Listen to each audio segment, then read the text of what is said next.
tudo bom com vocês? Hoje eu tô aqui para mais um vídeo, para mais uma aula de projeto de vida. O tema de hoje, o tema que eu escolhi para a aula de hoje, eu acho assim muito especial e muito importante. Nós vamos falar sobre um sentimento que todos nós temos. E esse sentimento a gente aprende desde pequenininho, porque ele é muito importante mesmo. Eu costumo comparar esse sentimento a uma moeda, porque esse sentimento ele tem dois lados. Ele é muito importante, necessário, mas também, se ele não for controlado, ele se torna perigoso e pode ser devastador para o seu desenvolvimento emocional. Hoje nós vamos falar sobre o medo. E do mesmo molde que eu fiz na aula passada, que eu apresentei 6 passos para a gente tirar o nosso projeto de vida do papel, eu vou apresentar para vocês 7 passos que vão te ajudar a perder ou a controlar ou a se conhecer melhor em relação ao sentimento do medo. Todos nós já sentimos medo. Eu tenho medo de muitas coisas, já tive que superar muitos medos também. O medo, ele é saudável porque ele nos impede de viver perigosamente. O medo, ele é um sentimento natural e importante porque ele preserva a nossa vida. Quando a gente é pequeno, a nossa mãe sempre fala, cuidado, não coloca o dedo na tomada, você pode levar um choque, cuidado com a escada, desce devagar. Se a gente não sente medo, o tempo inteiro a gente vai estar colocando a nossa vida em risco. Então esse medo é importante e necessário. Mas quando é que o medo ele passa dos limites? Quando é que o medo começa a ser prejudicial? Quando ele atrapalha o seu desenvolvimento social. Quando ele começa a impedir você de realizar as coisas no seu dia a dia. E aí a gente chama de fobia. E muitas pessoas têm muitas fobias. Fobia de falar em público, fobia de andar de avião, fobia de barata. Essa fobia eu tenho. E a gente precisa tratar dessas fobias. E a primeira coisa que a gente precisa fazer, o primeiro passo, é o autoconhecimento. A gente precisa encarar esse medo de frente, reconhecer. Por exemplo, o medo de falar em público. Se tem um trabalho na escola, uma feira cultural, alguma coisa, e a pessoa que tem a fobia de falar em público, ela vai se privar de fazer aquilo, de repente tira uma nota baixa. Então, se você encara esse medo de frente, não, eu tenho fobia de falar em público, eu preciso vencer esse medo. Isso é o autoconhecimento, você vai treinar, você vai estudar e você vai vencer esse medo. Mas primeiro você precisa reconhecer. A pessoa que não reconhece o seu próprio medo, ela vai inventar 1000 desculpas para não fazer. E aí ela nunca resolve um problema que está nela. Então o autoconhecimento é muito importante.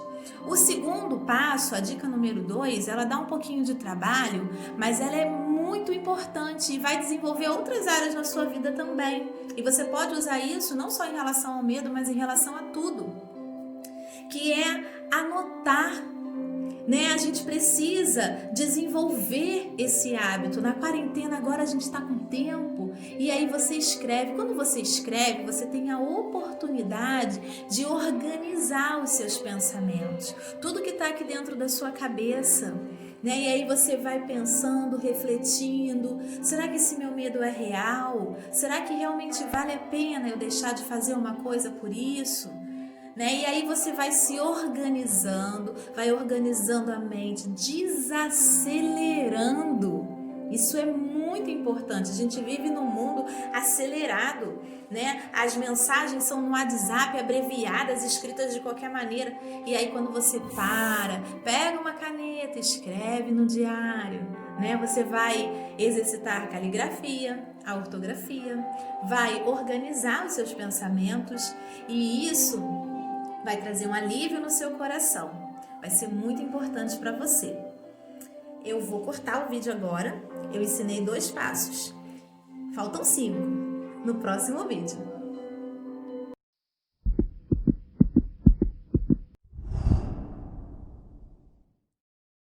Preparados para aprender um pouquinho mais?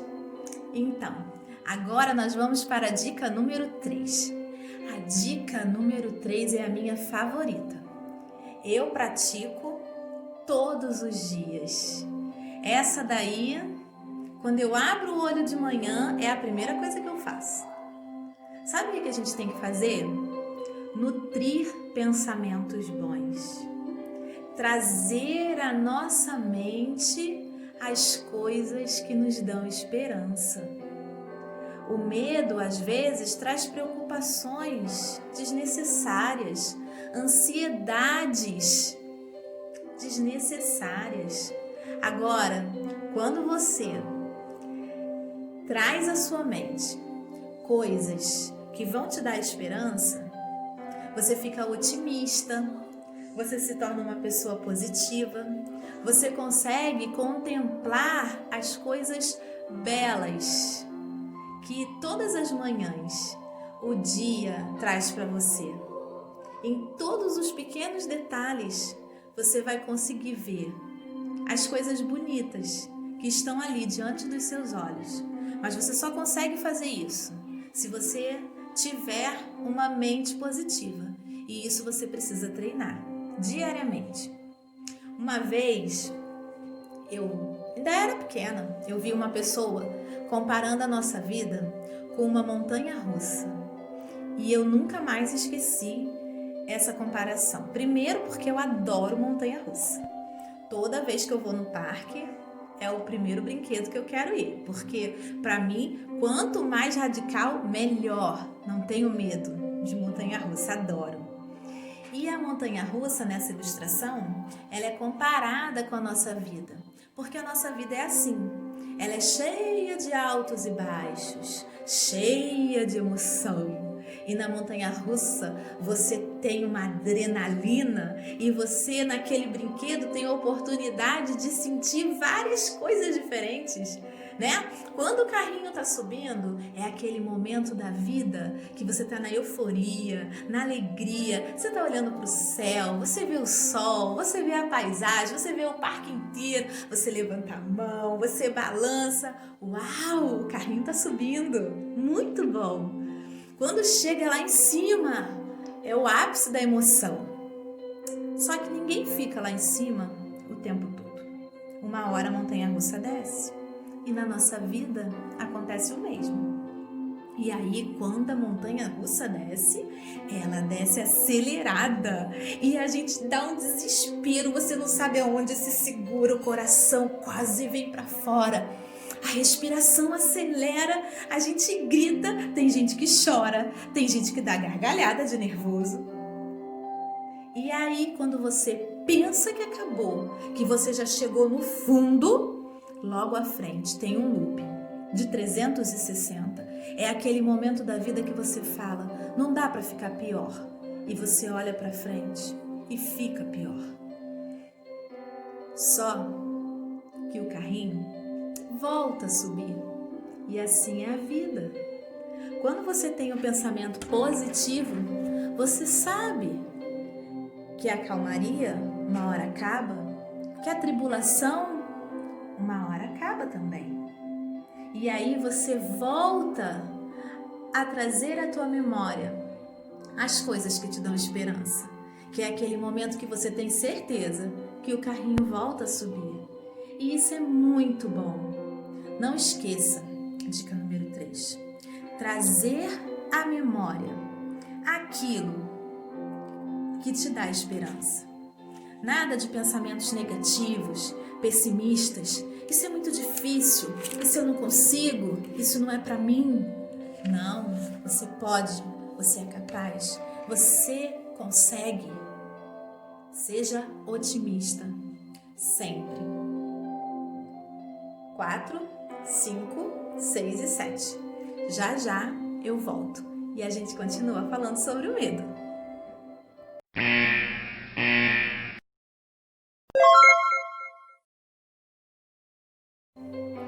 Turma, já está acabando o vídeo.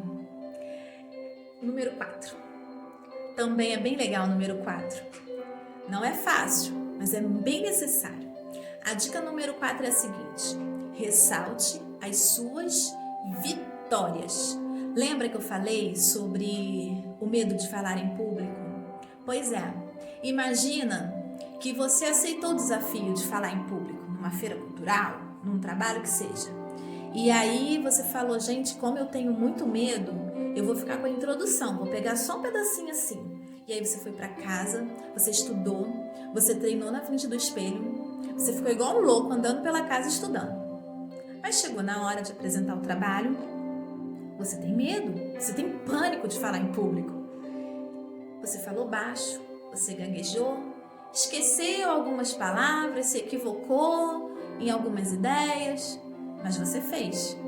Ressaltar suas vitórias é você olhar para esse desafio que você conseguiu. Ainda que tenha errado um pouco, ainda que não tenha saído do jeitinho que você planejou, mas você foi lá e fez com ousadia e coragem, apesar de todo o medo que fazia as suas mãos suarem, o coração acelerar, você achar até que não ia conseguir, mas você conseguiu. Então, ressalte as vitórias. Esse é um exemplo. Pode ser com outras coisas. E aí você pensa, apesar de tudo, eu fui lá e fiz. E da próxima vez vai ser melhor. Eu vou me superar a cada novo desafio. O número 5 é fazer isso que a gente está fazendo aqui. Conversar sobre os seus medos. Admitir. Não sentir vergonha. Compartilhar com alguém confiável. Todo mundo tem medo e falar sobre o medo é uma ferramenta muito poderosa que vai te trazer alívio. E às vezes, quando você conversa com alguém que você acha assim que é super, aí a pessoa compartilha com você o medo que ela tem também e você pensa, nossa, eu nunca imaginei. Isso é bom. Compartilhar, conversar. Número 6 é focar na respiração. Gente, toda vez que o gatilho do medo é acionado no nosso cérebro, a primeira coisa que fica transformada é a nossa respiração. Você fica ofegante, você puxa o ar, parece que não entra. Que desespero! Nesse momento, a minha dica é: para, faz uma meditação, faz uma oração, bebe uma água, tenta se controlar. Isso vai ser bom, vai trazer alívio para você. Não perca jamais o controle. Quando você perceber que isso está acontecendo com você, não tenha vergonha. Para, respira, medita, ora, enfim, bebe uma água e tudo vai voltar ao normal. E para a gente terminar, número 7. Queridos, se apesar de tudo isso que eu expus aqui para você, você perceber que não está adiantando, não está resolvendo, o meu medo é desafiador, eu não consigo sozinho. Fala com o seu responsável, com sua mãe, com seu pai, que você precisa da ajuda de um profissional. Um psicólogo, ele vai ajudar você a identificar traumas e marcas profundas na alma, que estão lá no coração, no inconsciente, que você nem sabe que elas estão lá. E que esses sentimentos ruins estão impedindo você de viver uma vida plena, livre desse medo que aprisiona. Mas fale com alguém. Não fica guardando esse sentimento só para você. Busque ajuda. E é isso. Eu espero que vocês tenham gostado. Eu espero que eu possa estar ajudando você nesse tempo de pandemia tão difícil, com tantos medos, tantas coisas, né, que vêm para dentro do nosso coração, que a gente precisa se blindar, se cuidar da emoção, cuidar do nosso corpo e da nossa alma. Isso é muito importante. Um grande beijo no seu coração. Em breve a gente está de volta. Deus abençoe você. Deus abençoe a sua família. Um beijo no coração. Tchau.